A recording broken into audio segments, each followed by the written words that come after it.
Somos del Señor,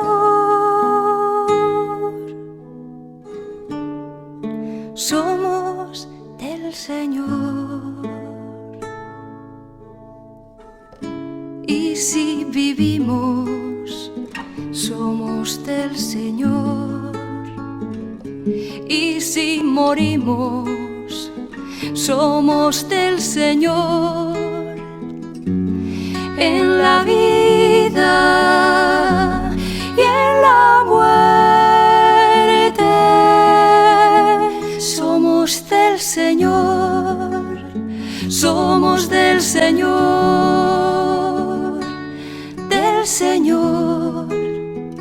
somos del Señor.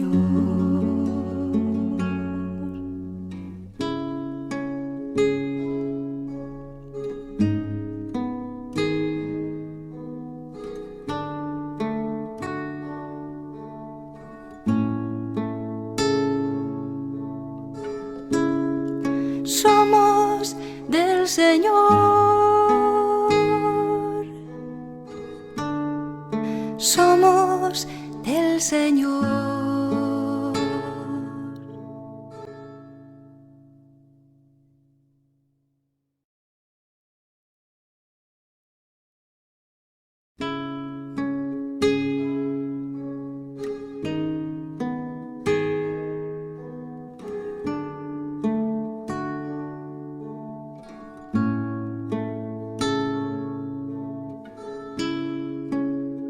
Somos del Señor, somos del Señor. Y si vivimos, somos del Señor. Y si morimos, somos del Señor. En la vida y en la muerte, somos del Señor, somos del Señor. Personal, experiencia que se trata, experiencia que habla, es en sentido estricto, ¿no? Pasa por nuestros sentidos, pasa por nuestro cuerpo, por nuestra historia personal, se da en un momento puntual, en un proceso, y al que nos podemos referir con frecuencia para recalentar nuestra experiencia de Dios, nuestra relación con Dios. Es una experiencia de tal índole, de tal impacto, que fundamenta nuestras opciones, nuestro estilo de vida, lo que hacemos, lo que vivimos, donde nos encontramos. Y nos preguntábamos también qué es lo que la gente quiere, necesita, quiere ver en nosotros. Y decíamos que fundamentalmente es el que seamos hombres y mujeres de Dios. El segundo día, a partir de los primeros 5 versículos del Evangelio de Juan, hablábamos sobre el contraste de tinieblas, luz y oscuridad. Y también un primer paso, les decía, abordar nuestro sustrato humano sobre el que se realiza la experiencia de Dios, es decir, nuestras tinieblas personales también. Y un segundo paso, el darnos la oportunidad para volver a sentir el beso, la caricia de Dios, ¿no? El tercer día mirábamos esta experiencia de Dios, pero desde el amor comunión, ¿no? Desde la experiencia de Dios en la Trinidad, que también no se trata de una experiencia teórica, lejana, solamente en el campo místico, sino que también tiene su carácter práctico, concreto, real, en nuestra historia, en nuestro cuerpo, en nuestros sentidos, en la medida en que también hemos sentido el tema paterno, ¿no? En nuestra historia, en nuestra familia, en la historia personal, al contemplar también la experiencia de Jesús, Jesús que nos habla del Padre, de Abba, habíamos hablado, y de este Jesús también que nos regala su amor, nos deja el Espíritu Santo, ¿no? El Espíritu Santo que no es otra cosa que el amor que recibimos de Dios y que lo compartimos también a los demás. Un amor que es creativo, que es dinámico, ¿no? que nos pone también en movimiento y ante el que no podemos estar quietos y quedarnos solamente en el mundo intimista, sino que también tenemos que llevarlo a nuestra vida. El cuarto día hablamos sobre el beso y la caricia de Dios en la vida religiosa consagrada, ¿no? Y cómo allí en la vida consagrada se da esa experiencia de Dios con carácter de redención.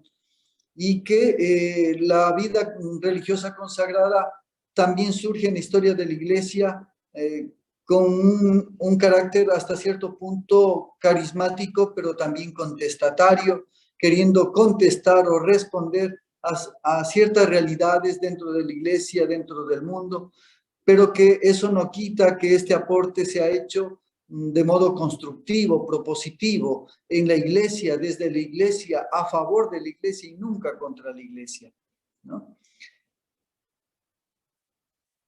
La invitación que se hizo también fue a contemplar un poco a nuestros fundadores, cómo ellos vivieron esa comunión con la Iglesia, ¿no? Y que esta experiencia trinitaria nos lleva precisamente a vivir esa comunión, incluso con una cierta paciencia histórica ante algunos miembros de la jerarquía eclesial a la que tuvieron que tener nuestros fundadores. Se habló un poco de este paso importantísimo que es el de la intuición a la institución, ¿no?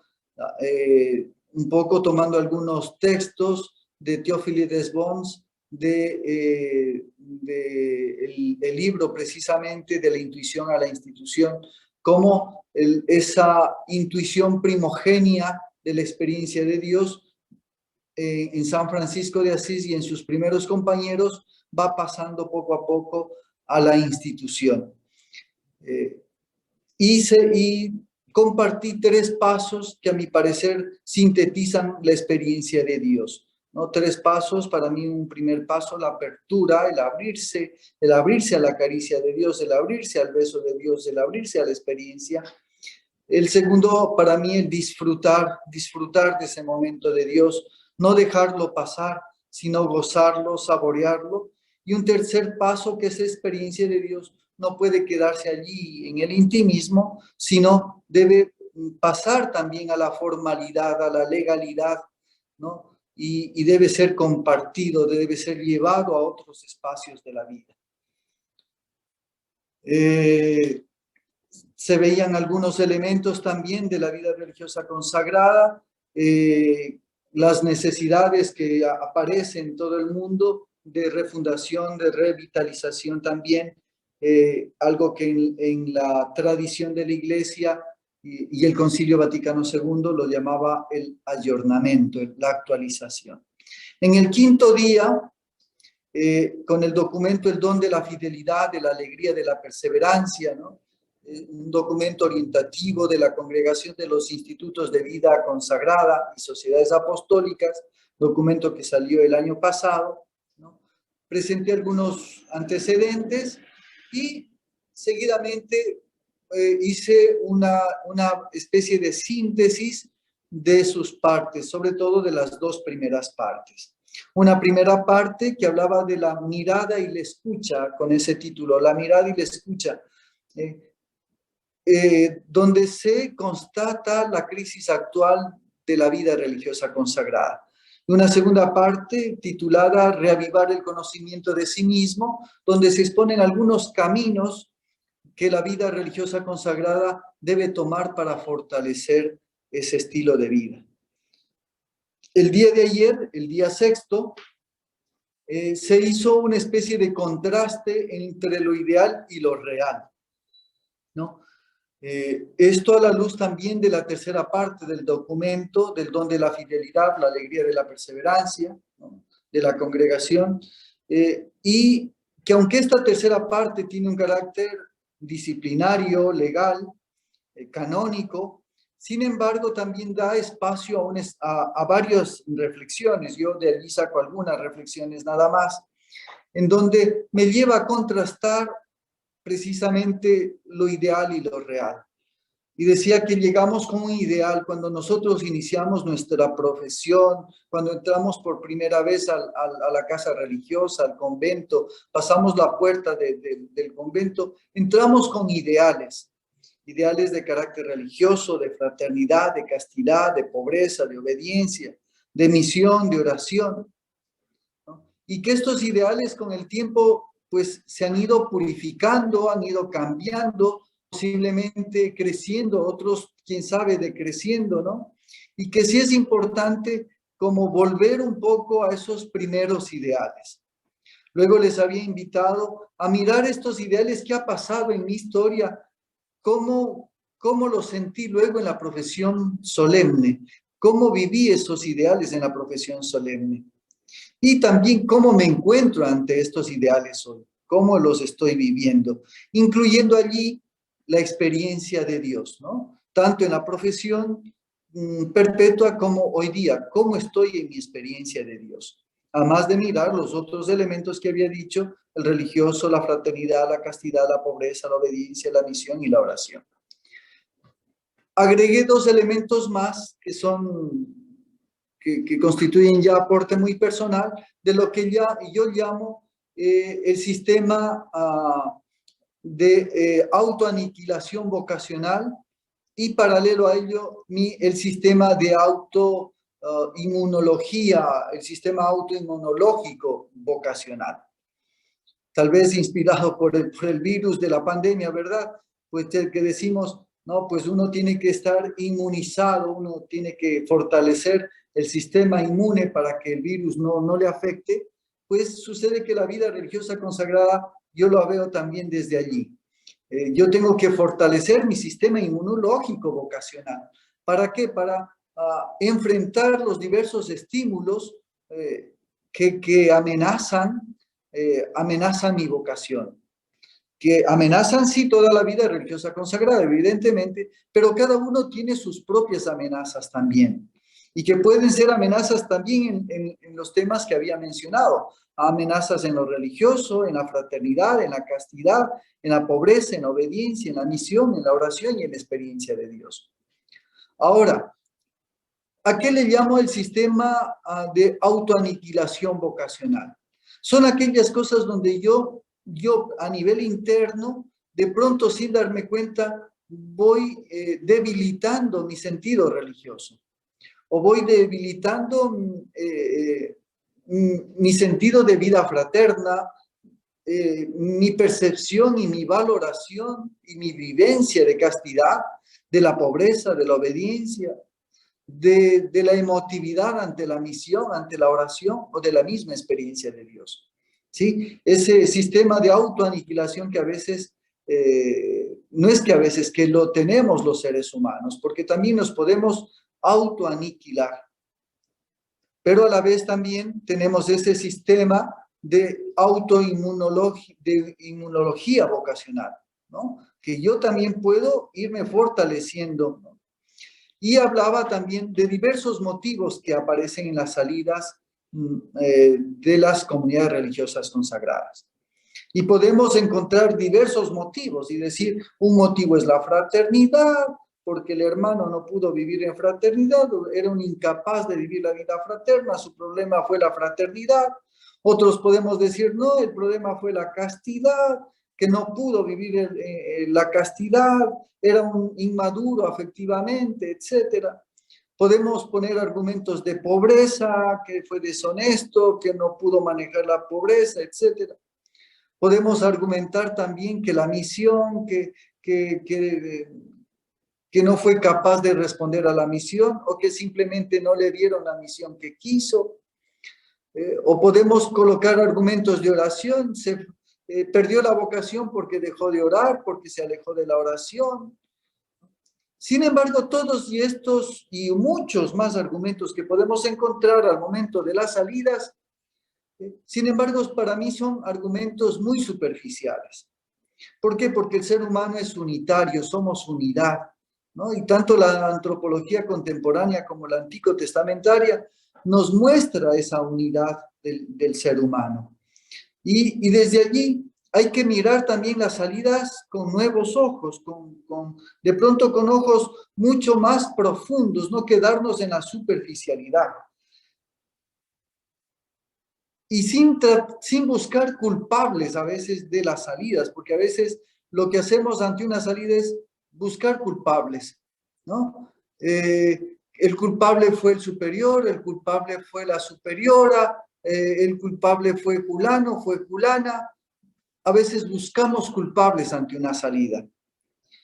Y tal vez es lo que menos tenemos que hacer, buscar culpables, ¿no? Buscar culpables. Y que sí es interesante el mirar de pronto o tratar de realizar una síntesis distinta a los motivos de las salidas. Y yo los agrupaba en algunas tipologías. Una primera tipología, yo decía por desencanto, ¿sí? Cuando hay desencanto, cuando la institución ha perdido un atractivo, el atractivo carismático, el atractivo misionero, ahí pueden aparecer las incoherencias institucionales, etcétera. Puede haber un desencanto, ¿no? Y sí, me voy por desencanto. ¿Por qué? Porque estoy desencantado. Puede colocarse eso como una tipología, ¿no? Una tipología que ha provocado un desencanto general. Otra tipología por ausencia de procesos. Yo le llamo a esta ausencia de procesos, es decir, cuando un hermano, una hermana, aunque haya hecho la formación inicial y allí haya realizado supuestamente un proceso, pero posiblemente ese proceso no fue maduro, no fue sincero, pasó porque pasó los procesos o porque fue un apadrinazgo, alguien le apadrinó, es que es la querida de la hermana tal, la querida de la hermana tal, y bueno, o simplemente le cayó tan bien a la maestra que la maestra, pues aunque no haya hecho ningún proceso, pues pase, mija, ¿no? Entonces, o ha habido, sí, X situaciones donde los procesos no se han realizado. De tal modo que luego con una provisión perpetua se abandona la casa de formación, el invernadero, y ahí es donde nos enfrentamos a la vida real y concreta. A veces en la formación inicial como que se obliga al formando, a la formanda a dar unas respuestas, a portarse bien, a hacer oración, a hacer las cosas bien, a ser puntual, a ser limpia, a hacer esto, a hacer este otro, pero posiblemente son elementos importantes, no digo que no sean importantes, pero elementos que no entran todavía a la profundidad de la persona, que simplemente se queda en la superficialidad sin entrar a la profundidad. Y que cuando ya han pasado los años es donde uno se da cuenta que en ese elemento, en esa dimensión, no ha realizado procesos, hay que realizar procesos. Y por eso lo importante que es en la formación, mirar la formación inicial, los itinerarios de formación, como también ponerle énfasis y fuerza a la formación permanente. La formación permanente no solo como elementos aisladitos que animan a leer un libro, otro libro, sino un poco más allá, el de animar a los hermanos y hermanas en sus realidades concretas. La formación permanente tiene que mirar pues que hay hermanos que están entrando en andropausia, hermanos que están entrando en momentos difíciles por su edad, el volverse adultos mayores, etcétera, o hermanos jóvenes que recién han profesado. Entonces, cada etapa tiene sus propias características y allí es donde la formación permanente tendría que incidir y revisar para poder continuar procesos o realizar procesos si es el caso. Una tercera tipología, coloco yo los contextos. Contextos me refiero, nosotros normalmente estamos protegidos por un contexto congregacional, pero hay otros contextos que afectan a un religioso.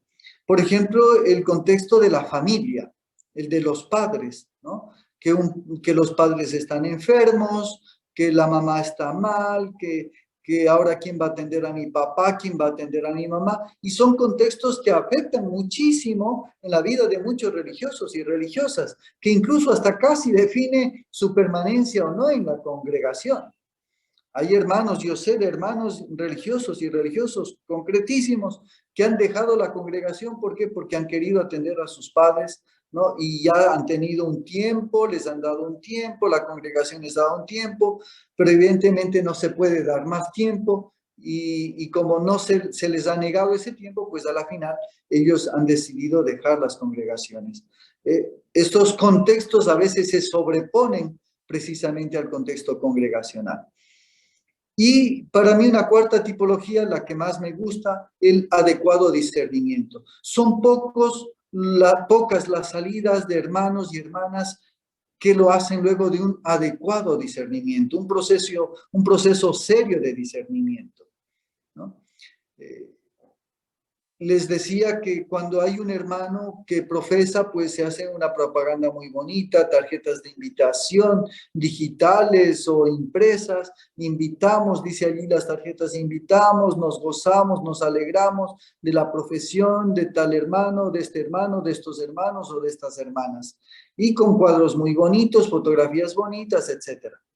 Pero a la salida de los hermanos, cuando dejan las congregaciones, no existe ninguna tarjeta, al contrario, existe el silencio absoluto, a veces simplemente el corre, la murmuración de por qué sale, qué pasó, qué sucedió, pero todo el mundo sabe algo y nadie sabe nada y se queda allí, ¿no? Se queda todo en el misterio. Eso para mí es más misterio que la Trinidad muchas veces, ¿no? Y más misterio que la experiencia de Dios.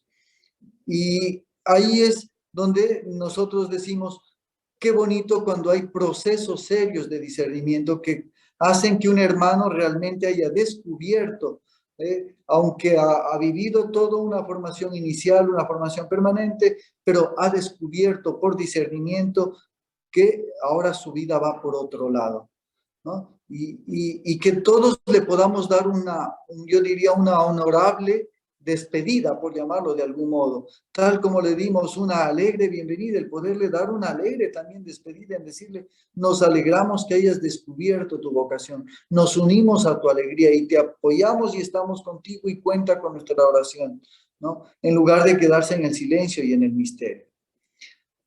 Todas estas tipologías tienen a su vez, para mí, un hilo conductor mucho más profundo, ¿no? Y que para mí el documento de la fidelidad y la perseverancia lo utiliza cuando habla con el término técnico de la memoria Dei, que no es solo la memoria Dei no es otra cosa que la experiencia de Dios. La experiencia de Dios hace que supere todo desencanto, porque no hay nada más encantador que Dios. La experiencia de Dios hace que realice los procesos por pura gracia y por puro don, con absoluta transparencia, sin necesidad de apadrinazgos. La experiencia de Dios hace que se viva sobre todo contexto la opción del amor de Dios. Esa experiencia de Dios pesa sobre todo contexto. Y la experiencia de Dios también me lleva a realizar un adecuado discernimiento. Un discernimiento hecho desde su amor, desde esa experiencia. Una experiencia de Dios que ilumina mis apetitos implícitos, explícitos, conscientes e inconscientes. Hablaba un poco del tema de aprender también del pasado, ¿no? El pasado, porque nuestra historia, nuestra experiencia también es un laboratorio de vida. Somos un laboratorio. Y que tenemos que ir aprendiendo de este laboratorio que somos nosotros mismos.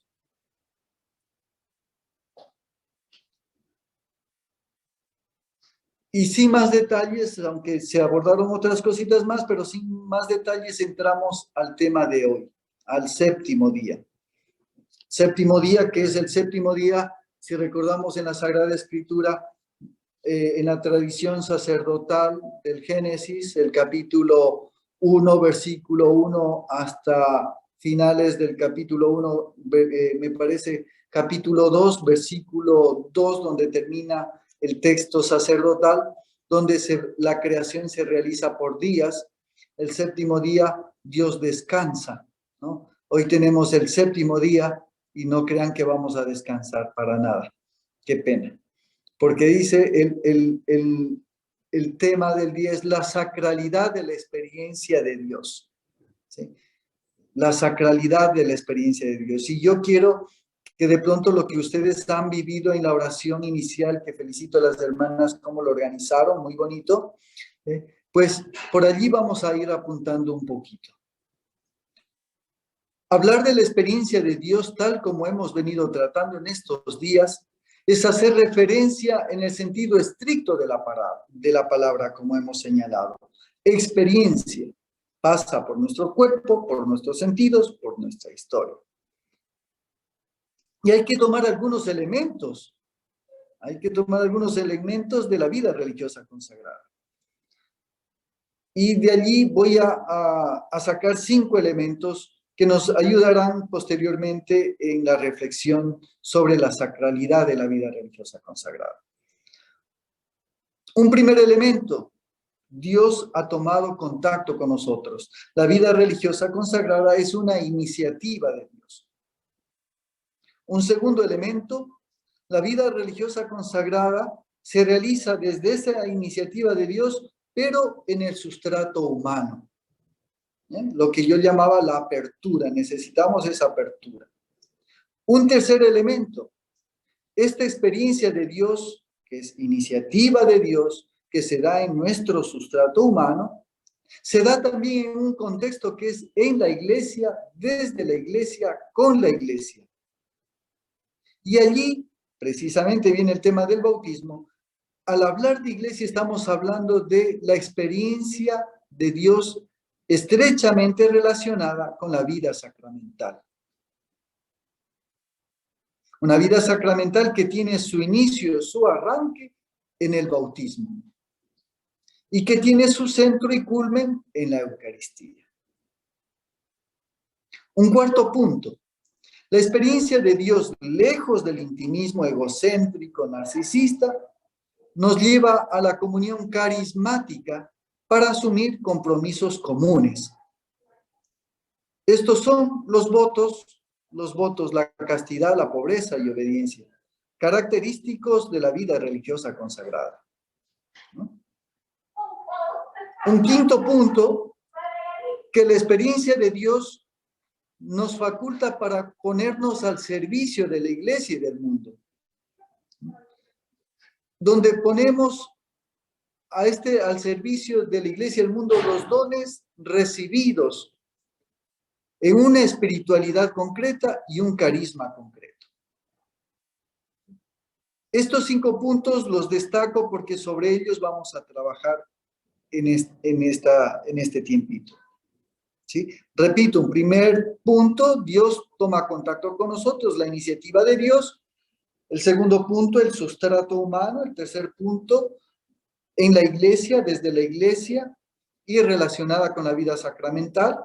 El cuarto punto: la comunión carismática, con compromisos comunes, los votos, castidad, pobreza, obediencia. Y el quinto elemento: la espiritualidad concreta, el carisma concreto que colocamos o ponemos al servicio de la iglesia y del mundo.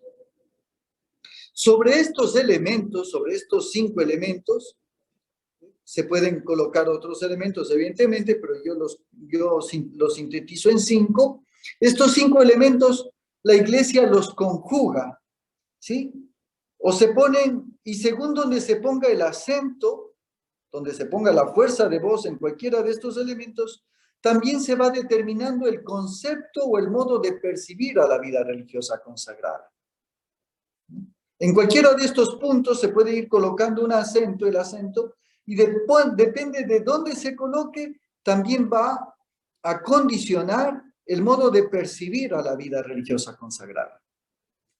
Voy a abordar solo uno de ellos, el tema de la sacralidad de la experiencia de Dios. Abordar esto es también abordar de refilón, por decirlo de algún modo, el tema que en la iglesia, sin ser polémico, pero también está resonando en la reflexión de varios teólogos de la vida religiosa consagrada. Y es el de mirar a la vida religiosa consagrada como sacramento. ¿Sí? Hay quienes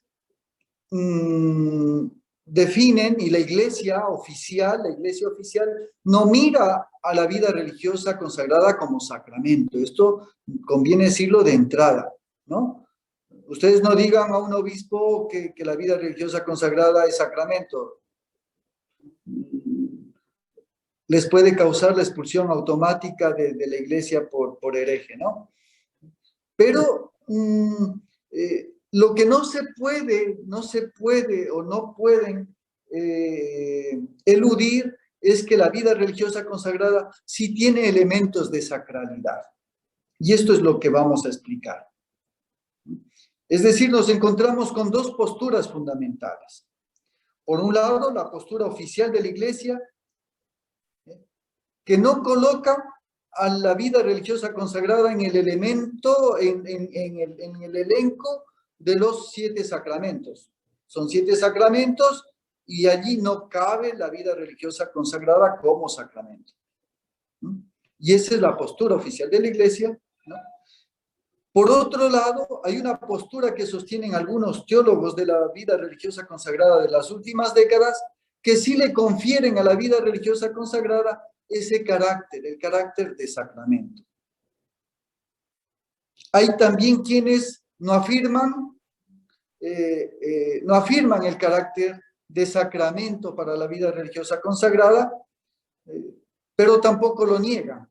Es decir, de un modo muy prudente, se ubican en el medio para no tener problemas posiblemente con el magisterio de la iglesia, ¿no? Entonces, se acepta el carácter sacramental de la vida religiosa consagrada, pero tampoco se afirma, pero tampoco se niega que la vida religiosa consagrada sea sacramento. Yo no les voy a decir mi postura también para que no me puedan censurar ustedes, ¿no? Ni me puedan denunciar ante ningún obispo, pero vamos un poquito a entrar en este tema. Para contemplar el carácter sacral de la vida religiosa consagrada, conviene señalar que sacramento y consagración tienen la misma raíz. Hablar de sacramento y de consagración. ¿Por qué? Porque la palabra sacro significa sagrado. Ya la palabra sacro ya nos está diciendo, esto es sagrado. ¿Y cuándo decimos que algo es sagrado? ¿A qué le llamamos algo sagrado? Ya en el Antiguo Testamento Dios consagraba a las personas o a las cosas, dándoles de algún modo o concediéndoles algo de su propia santidad. Esto no significa que Dios santificaba a personas o santificaba peor todavía las cosas, sino que en cierto sentido tomaba posesión de las cosas, de las personas, y se las reservaba para su servicio directo. Así podemos hablar, por ejemplo, de objetos sagrados. Sí, los objetos sagrados que eran destinados al culto del Señor. Y solo sirven, ¿sí?, para el culto del Señor. No pueden ser usados para otros oficios, porque están reservados para el culto. Este era el carácter sagrado atribuido a las cosas, que no podían incluso ser tocadas por manos profanas. Recordemos el tema del Arca de la Alianza, los cálices del Templo de Jerusalén. No podían ser profanados. Incluso el pueblo de Israel fue considerado pueblo santo. ¿Por qué se le decía al pueblo de Israel pueblo santo? Porque era considerado propiedad del Señor.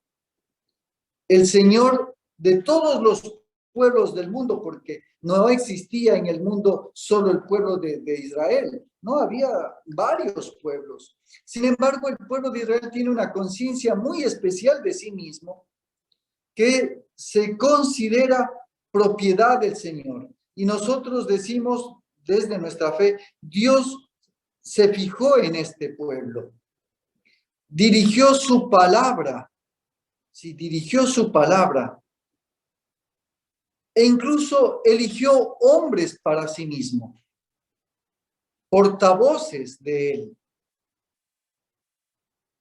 El segulá. El segulá es Dios escoge, Dios elige portavoces.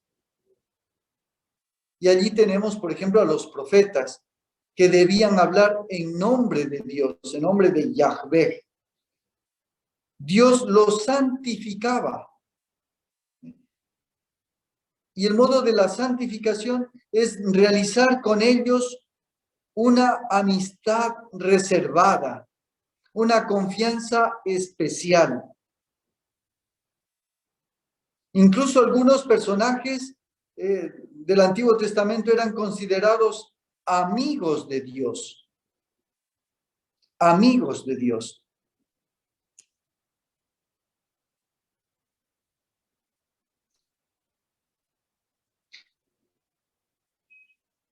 Y esto no podía existir si no había también de parte de los hombres, de los elegidos, no había en ellos disponibilidad.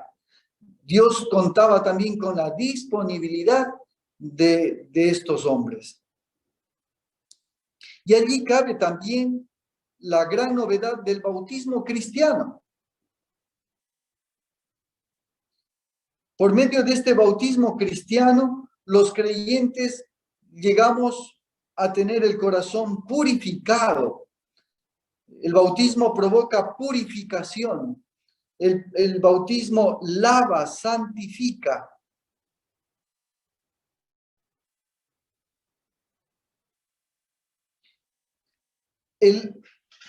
Aquí quiero destacar el elemento de pureza del bautismo.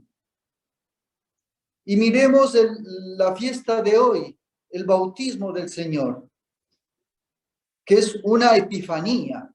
Dios se manifiesta en Jesús y se manifiesta de un modo puro, de un modo total. Y por eso al bautismo se le da una importancia, porque no solamente es el sacramento por el cual se inicia, sino es el sacramento por el cual hay una manifestación de pureza y de totalidad. Al hablar de pureza es donde surgen algunos inconvenientes para mirar a la vida religiosa consagrada como sacramento. Porque se dice a la final, una de las cualidades del sacramento o de los sacramentos es que puedan transmitir, que transmiten, que expresen la pureza de Dios, la manifestación de Dios en su pureza. Y aquí está la pregunta precisamente sobre la vida religiosa consagrada, hasta qué punto expresa la pureza de la realidad de Dios. Por un lado, se puede cuestionar la pureza de la experiencia de Dios. Y por otro lado, en caso de que haya pureza en la experiencia de Dios, se puede también cuestionar la pureza con la que esta experiencia se vive o se comunica. Me voy a explicar. Si el sacramento tiene como característica la pureza, y yo hablo de mi experiencia de Dios y puedo contar mi experiencia de Dios, alguien podría cuestionar la pureza de esta experiencia mía. Para mí es válida mi experiencia de Dios. Para mí es muy válida. ¿Por qué? Porque me afecta en mi historia, en mi vida, afecta en mi cuerpo, en mis órganos, en mis sentidos. Sin embargo, alguien sí puede decir, allí yo no veo ninguna experiencia de Dios. Eso te transmite a ti, pero allí no hay una pureza de Dios, ¿no? Entonces, ya se puede cuestionar desde allí si la experiencia de Dios, en esta experiencia hay pureza, cuando uno de los elementos precisamente del sacramento es la pureza. Otro elemento que se pone bajo cuestión es que la experiencia de Dios es transmitida, se transmite. la damos testimonio con la vivencia de nuestros votos. Y la pregunta es, ¿hasta qué punto la vivencia de los votos, mi testimonio, transmite la pureza también de Dios?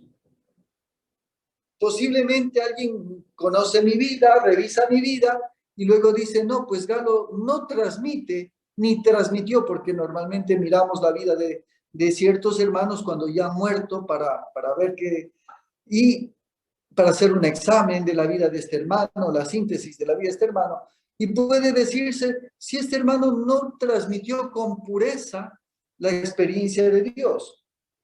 Allí hay, no sé, mientras era religioso era egoísta, le pasaba esto, le pasaba este otro, los miles de defectos que tengo, y por lo tanto no se puede hablar de que yo he transmitido con pureza la experiencia de Dios. Si ha habido impureza en la experiencia de Dios, o ha habido impureza en la transmisión de esa experiencia de Dios, ya se puede colocar bajo tela de duda que hay allí una pureza sacramental. Y de hecho, eso es un argumento para decir, no es posible colocar a la vida religiosa consagrada como sacramento, con calidad de sacramento. Sin embargo, también hay quienes contestan eso, ¿no? Y dicen, bueno, si se habla de la pureza, ¿y por qué el sacramento del sacerdocio se sostiene cuando hay mucha impureza en los sacerdotes? Sí, los sacerdotes, dicen, reciben el orden sagrado que imprime carácter, pero ese carácter en su historia y en su vida, bien miramos la gran cantidad de antitestimonios que hay en el mundo sacerdotal. Y eso evidentemente se pone bajo tela de duda en decir, pues sí, el sacramento del sacerdocio imprime carácter por sí mismo, per se, ontológicamente. Y lo mismo se podría decir también de la vida religiosa consagrada. Una cosa es que la experiencia de Dios no sea vivida con pureza o no sea transmitida con pureza, pero en sí misma la experiencia de Dios per se, ontológicamente, también existe. Y no se puede anular la experiencia de Dios. El Papa Juan Pablo II, en una catequesis titulada Las dimensiones de la vida consagrada del año 94, señalaba que la vivencia de los votos que caracteriza a la vida religiosa consagrada se realiza sobre la base del bautismo. Y esa es la teología de la vida religiosa consagrada que ha sostenido y sostiene todavía la Iglesia, que es nuestra consagración se realiza sobre la base del bautismo. Lo que llamaba la Iglesia oriental el bautismus flaminis, ¿no? El bautismo que se realiza en el fuego del Espíritu. Y por eso en la tradición, quien entraba a la vida religiosa consagrada incluso cambiaba de nombre. ¿Por qué? Porque el bautizo, en el bautizo se le puso un nombre. Y al entrar en la vida religiosa, como que se actualiza ese bautizo, se vuelve a bautizar con tal fuerza que esa persona, pues, podía cambiar de nombre. Hoy no se hace ese rito, ya no nos cambiamos de nombre.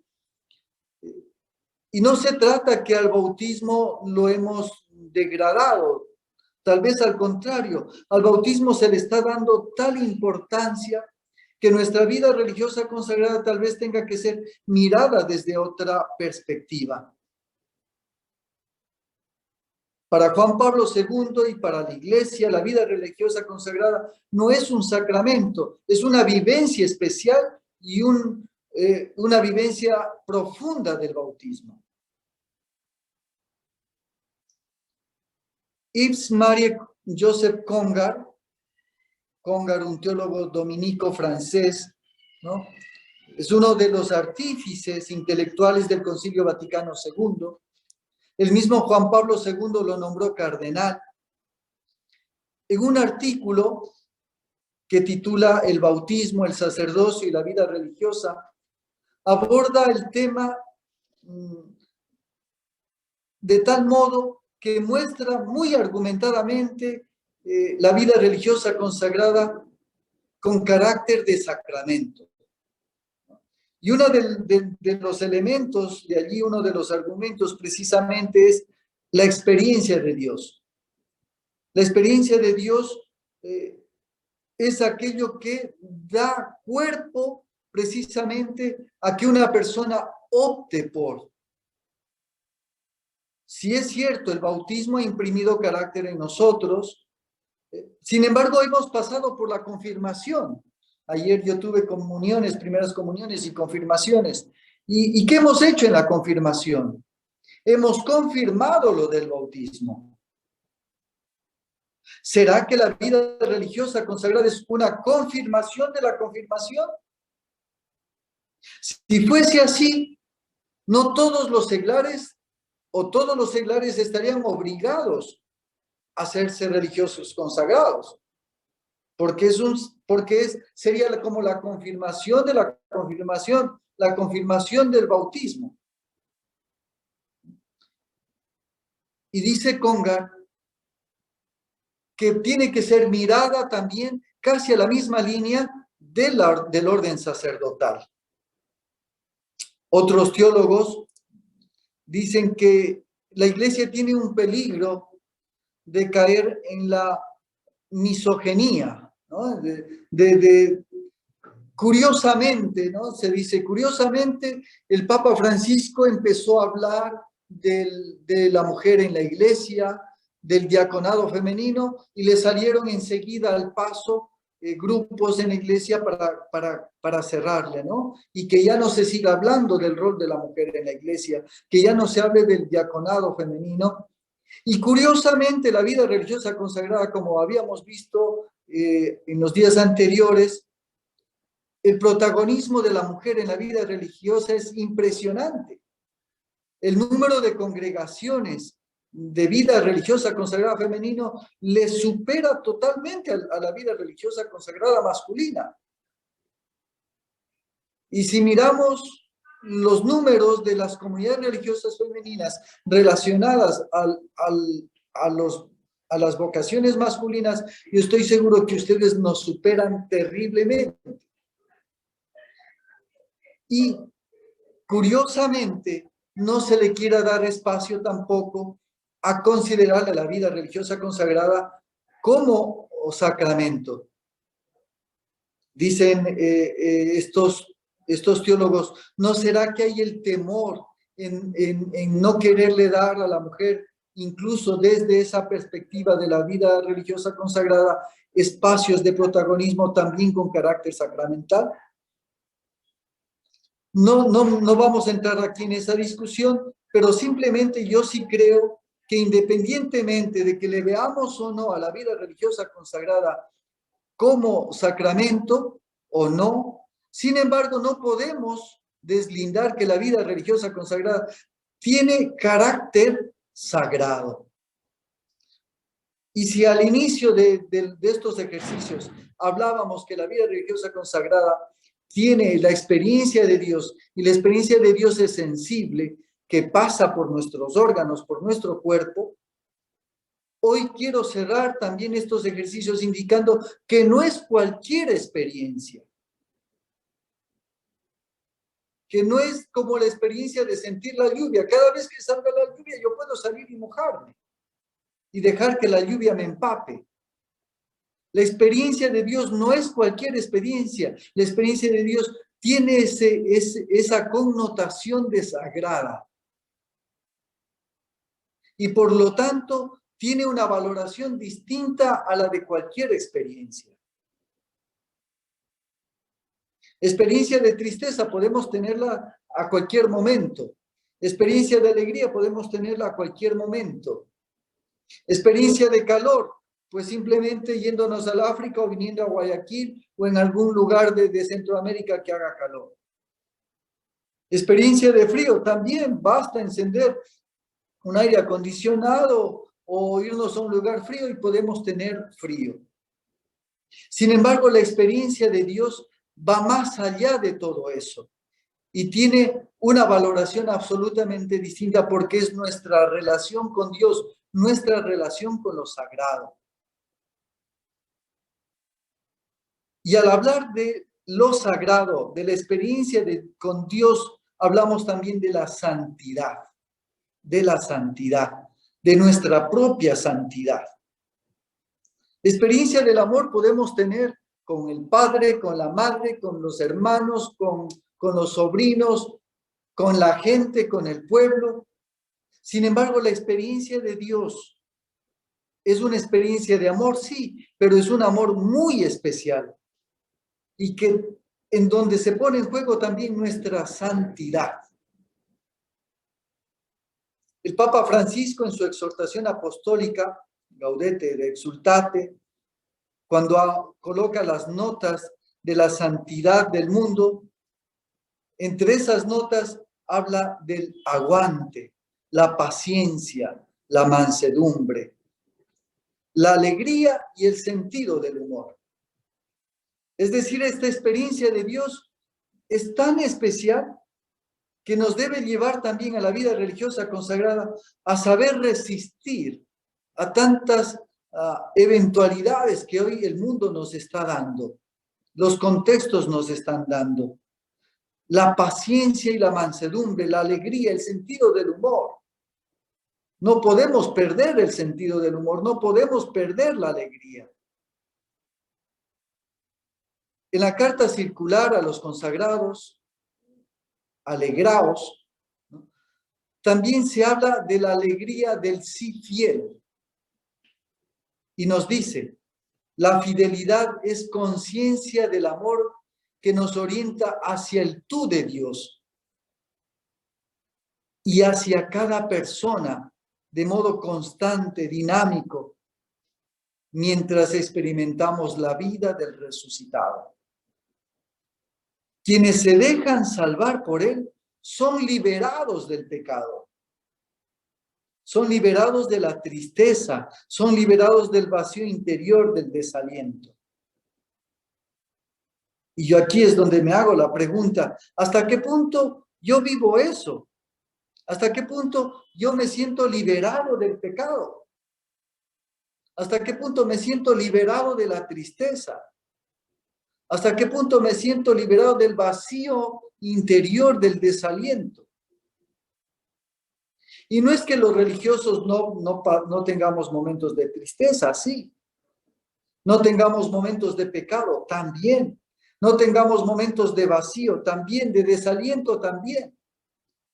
Sin embargo, aunque tengamos esos momentos, tenemos esa experiencia de Dios que nos invita a superar y a dar un testimonio absolutamente distinto. Alguien sin experiencia de Dios que vive, digamos, un golpe que le provoca tristeza. Alguien que no tiene experiencia de Dios no puede justificar su alegría. Pero un religioso que tiene experiencia de Dios, para aún teniendo argumentos para estar triste, mirarlo alegre. Que un religioso, religiosa, aún teniendo los argumentos para estar deprimido, por tener experiencia de Dios, al contrario, lo encontramos alegre, alentado. Que un religioso o religiosa ha cometido pecados, sea el que sea, ya. Pero no es posible que el religioso o la religiosa se quede en el pecado. Hay que pasar al gozo del perdón, al gozo de la reconciliación, al gozo de sentirse amado y amada por Dios.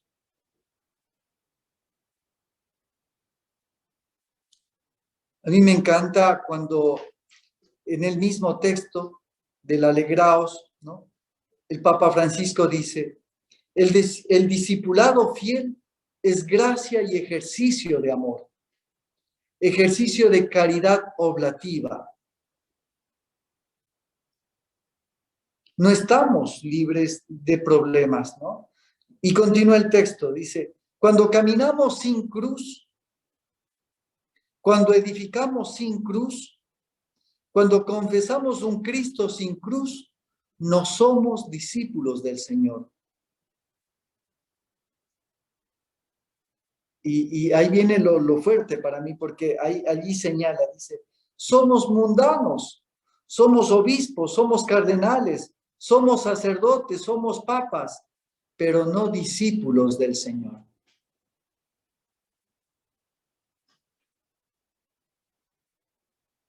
El confesar un Cristo con cruz, ¿no? El Cristo con cruz, ¿cómo lo confesamos? Con nuestra alegría. El Cristo con cruz, ¿cómo lo confesamos? Con la esperanza, con el aliento, superando también nuestras debilidades, nuestras flaquezas y nuestros pecados. Independientemente de que se considere la vida religiosa consagrada como sacramento, pero vivir la experiencia de Dios, estamos tocando lo sagrado. Y tocar lo sagrado, tener contacto con Dios, no puede menos que provocar todas estas actitudes en nuestra vida religiosa consagrada. Repito, no estoy aquí ni para defender una postura u otra, sino para decir que nuestra experiencia de Dios nos lleva precisamente a presentar a este Cristo con cruz. Y que nuestra fe tiene un origen precisamente en el bautismo, lo que ustedes han presentado en la oración inicial, ¿no? Que a mí me ha encantado. Allí se origina todo. Aunque no tenemos conciencia de ese bautismo, allí se originó todo. Allí se dio un primer beso, como el beso de la creación. No somos testigos de la creación, no hemos visto la creación. Pero cuando Dios lo creó todo, lo creó con tal amor, con tal pasión, con tal locura, que uno mira todas y cada una de las criaturas y uno dice, ¿cómo pudo Dios haber creado tanta hermosura, tanta belleza? Cuando uno se para sobre una montaña, sobre una cumbre y observa las nubes bajo sus pies y mirar las montañitas, las puntitas de las montañas. Cuando uno viaja por avión, ¿no? En avión y ve toda esa maravilla a nuestros pies, debajo de nosotros, debajo del avión. Cuando uno va a la playa y se siente en la playa y le escucha al mar. Cuando huele a la sal del mar. Cuando uno entra a un bosque y mira cada planta, cada árbol. Uno dice, este Dios es loco. Es un loco porque lo ha creado con tanta locura. Uno admira a los escultores, a los pintores, a los artistas, ¿no? Y un artista tiene que ser loco para impregnar figuras, imágenes, colores en el cuadro. Y este Dios ha hecho el cuadro de la creación con una locura impresionante. Ese Dios es el que nos ha tocado. Ese Dios es el que nos ha dado la experiencia que justifica nuestra vocación, nuestra vida religiosa consagrada. Y no podemos menos que hablar del Cristo con cruz, pero con esperanza, con gozo, ese gozo que viene desde el bautismo, que no vimos nuestro bautismo posiblemente, como tampoco vimos la creación, pero tenemos la certeza que en esa creación está el beso de Dios. Igual en nuestro bautismo, tenemos la certeza que en ese bautizo ya Dios nos estaba acogiendo, ya Dios nos estaba escogiendo, ya Dios nos estaba besando. Y que esa experiencia de Dios, muy pequeñita, esa semillita del bautismo, poco a poco ha ido teniendo forma, ha tenido una historia, momentos y momentos. Al hablar del bautismo del Señor, estamos hablando de esa manifestación, de esa epifanía. Y al hablar de nuestro bautismo, también decimos, allí hay una manifestación de Dios en mi historia, allí hay una manifestación de Dios en mi vida. Allí Dios ya se está presentando y se está manifestando. No lo vi, sí, no lo vi. No lo sentí, pues no lo sentí. Ayer hubo primeras comuniones y posiblemente los chicos que comulgaron posiblemente no tuvieron ninguna emoción, sea en la comunión o en la confirmación. Sin embargo, Dios actúa desde su amor. Y Dios sabe cuándo lo hace, con quién lo hace, cuándo lo hace, cómo. Y allí estamos nosotros y allí está nuestra vocación también en juego. No podemos dejar de lado nuestra experiencia de Dios, tampoco podemos convertirla en cualquier experiencia, aunque haya pasado por nuestro cuerpo, por nuestros órganos, por nuestra sensibilidad, pero es una experiencia de lo sagrado y es una experiencia de nuestra santificación.